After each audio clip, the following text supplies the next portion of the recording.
if I lay down and I play dead and I stay dead, baby, you'll get sick of being the monster out of my head, under my bed.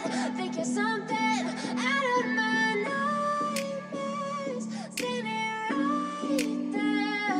But if I lay down and I play dead and I stay dead, then will you get bored of killing me?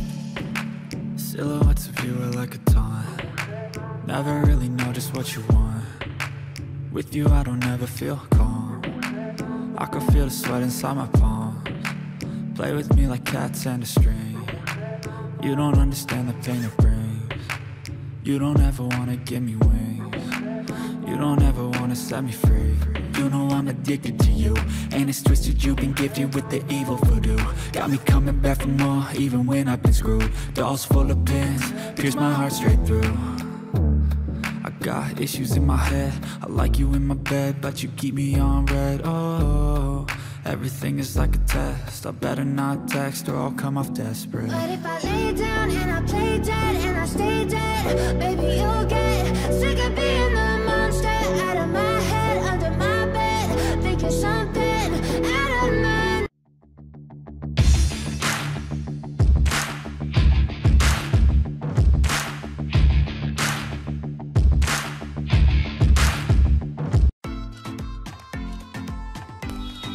আসসালামু আলাইকুম viewers, welcome back to my another video.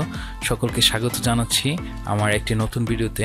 আমি basically food blogger না, কিন্তু আপনাদের সাথে share করছি ভিডিওটা। আমার কাছে খাবারটা খুব ভালো লেগেছে, আশা করছি আপনারাও যদি এখানে এসে খেতে চান ভালো লাগবে। পাশাপাশি যদি আপনি বাসায় ট্রাই করতে চান সেক্ষেত্রেও আপনি পারবেন। তো অবশ্যই চ্যানেলটা সাবস্ক্রাইব করে রাখেন এবং বেল আইকনটা ক্লিক করে রাখেন। আপনারা অনেকেই আমার শুভাকাঙ্ক্ষী, আমার ভিউয়ার্সরা, আপনারা আমার একটা ফ্যামিলি, তো অবশ্যই আমার পাশে থাকুন। দেখুন আমি এখানে একটা চিকেন সিলেক্ট করেছিলাম, একটা বড় পিস, তো সেটা তারা ভালোভাবে কেটে নিচ্ছে। প্লাস এখানে যেসব ইনগ্রেডিয়েন্টস দেওয়া হয়েছে সেটা পেঁয়াজ, অনিয়ন, টমেটো, আর এটা অল্প তেলে ভেজে নেওয়া হচ্ছে। আমি তেলটা একটু বলেছিলাম যে এত বেশি তেল না দিতে, তাহলে খাওয়ার টাইমে একটু আমার কাছে ব্যাড ফিল হয় যে তেলটা যদি বেশি থাকে। তো এই চিকেনটা ফার্স্ট অফ অল 70% অথবা 60%, 65% ভেজে নেওয়া হয়েছে। আগে একদম ডুবা তেলে ওটা ভেজে নেওয়া হয়েছিল। তো সেইটা আমি আর রেকর্ড করিনি সেই ক্লিপটা। তো যাই হোক, আপনারা যদি বাসায় তৈরি করতে চান 60 থেকে 70% ভেজে নেবেন চিকেনটা। তারপর এই অনিয়ন, টমেটো একসাথে করে সেটা ফার্স্ট অফ অল একটু গরম তেলে ভেজে নেবেন। ভেজে নেওয়ার পর যে চিকেনটা আছে সেটা কাটার দিয়ে কেটে নেবেন। কেটে তারপর যে দেখুন এটা মশলা, যে চাপের যে মশলাটা তারা ইউজ করে, তো সেটা আপনারা আপনার মতো ইউজ করবেন। তো এখানে যে অনেকগুলো মশলা একসাথে বেটে তারপর এই মিক্সটা তৈরি করা হয়েছে। আর মশলা পরিমাণ মতো দিবেন, অতিরিক্ত মশলা দিলে আপনার খাওয়ার টাইমে ব্যাড ফিল হতে পারে। তো আমার মতে যে মশলাটা পরিমাণ মতো দেওয়াটাই ভালো। তো আমি বাসায় যখন তৈরি করেছিলাম তখন যে মাংসের মশলাটা প্লাস সত্যি বলতে আমাকে মশলাটা আরেকজন তৈরি করে দিয়েছিল। তো আপনারা আপনাদের মতো মশলাটা তৈরি করে নেবেন। যেহেতু আমি মশলাটা তৈরি করিনি, আপনাদেরকে মিসগাইডেড করব না, তো আপনাদের মতো মশলাটা তৈরি করতে পারেন। আর আমার তাদের কাছে জিজ্ঞেস করা হয়নি যে মশলাটা তারা কি দিয়ে তৈরি করেছে। তো যাই হোক, তাদের স্পেশাল একটা মশলা ছিল, সেটা তারা ইউজ করেছে। তো এখানে দেখুন যে খুব ভালোভাবে নাড়া হচ্ছে। আর এখানে প্লাস অ্যাড করা যে টমেটোর সসটা ইউজ করা কেন? টমেটোর সসটা ইউজ করলে এখানে কিন্তু অলরেডি টমেটো দেওয়া হয়েছে।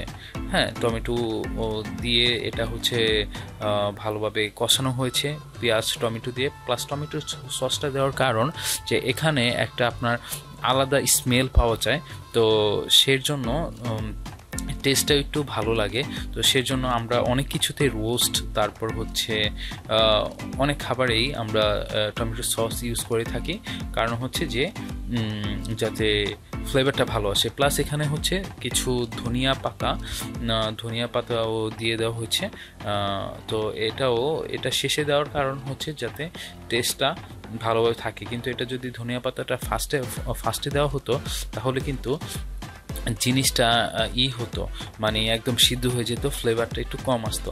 তো সেক্ষেত্রে এখানে একটা জিনিস আমি আপনাদেরকে সাজেস্ট করব, সেটা হচ্ছে পেঁয়াজ পাতার যে কুচিটা সেটা যদি একটু বেশি করে দেন, দিয়ে হচ্ছে করেন, তো সেটা কিন্তু অনেকটা ভেজিটেবলসের মতো মানে কাজ করবে। আর আমার হচ্ছে পেঁয়াজের যে পাতাটা, বেশি করে পেঁয়াজ আর পেঁয়াজের পাতাটা দিলে আমার কাছে খেতে ভালো লাগে। যারা খান পেঁয়াজ পাতা তারা একটু ট্রাই করে দেখবেন। তো সেক্ষেত্রে এটা ভালোভাবে নাড়ার কারণটা হচ্ছে যে মানে প্রত্যেকটা মশলা সব কিছু যাতে ভালোভাবে এখানে মানে হয়, মানে ভিতরে মশলাটা যেতে পারে। আর আমি তাদেরকে বলে দিয়েছিলাম আমাকে একটু কড়া করে ভেজে দিতে, কারণ আমি ওই ভালোভাবে মানে কড়া ভাজা না হলে আমার খেতে এতটা ভালো লাগে না। তো এখানে আরও কিছু ধনিয়া পাতা অ্যাড করে দেওয়া হচ্ছে। তো এখন হচ্ছে তারা করবে, আমাকে একটা ওয়ান টাইম প্লেটে তারা হচ্ছে আমাকে খাবারটা দিবে। তো আমি বলেছিলাম যে এখানে একটু একটা পেপার দিয়ে দিতে, তাহলে যে আমি যেহেতু এটা ক্যারি করে বাসায় নিয়ে যাব, সেক্ষেত্রে এখানে যে এক্সট্রা তেলটা সেটা যাতে মানে পড়ে না যায় ঝাঁকিতে।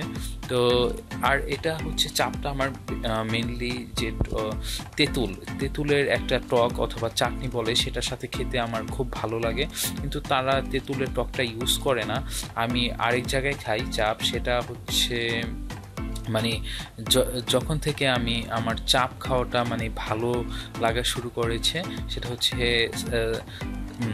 ঢাকা আমিনবাজারে একটা রেস্টুরেন্ট আছে, নাম হচ্ছে আদনান। তো সেখানের ভিডিও আপনাদেরকে একদিন দেখানোর চেষ্টা করব। দেখুন এখানে একটু সস অ্যাড করা দেওয়া হচ্ছে, তার ডেকোরেশন করে দিচ্ছে সুন্দর করে। ফার্স্ট অফ অল দেখুন, আর আপনারা যদি এখানে যান আমার নাম বলবেন, তাহলে আশা করছি আপনারা ভালো একটা সার্ভিস পাবেন, আশা করছি আপনাদের ভালো আপ্যায়ন করবে, হ্যাঁ, আমার ভিউয়ার্স হিসেবে। তো এখানে হচ্ছে আমি 2টা সস নিয়েছি, তাদের 2টা সস আপনাদের দেখানোর ট্রাই করছি। এই যে দেখুন, এটা হচ্ছে একটা সস, এটা মানে 2টাই ম্যায়োনেজ, তো 2টাই একটু ডিফারেন্ট টাইপের ম্যায়োনেজ, তো আমি 2টাই নিয়েছিলাম। তো আমি বাসায় গিয়ে এই 2টা একসাথে করে তার মিক্স করে খেয়েছি, তো আমার কাছে ভালোই লেগেছে। আর চাপটা যদি আপনারা পরোটা দিয়ে খান, আমার মানে সাজেশন থাকবে, আপনাদের কাছে সাজেস্ট করব পরোটা দিয়ে একটু ট্রাই করবেন, মোর দেন বেটার লাগবে। তো আজকে ভিডিওটা এই পর্যন্তই, ভালো লাগলে অবশ্যই শেয়ার করবেন এবং সাবস্ক্রাইব করবেন চ্যানেলটি।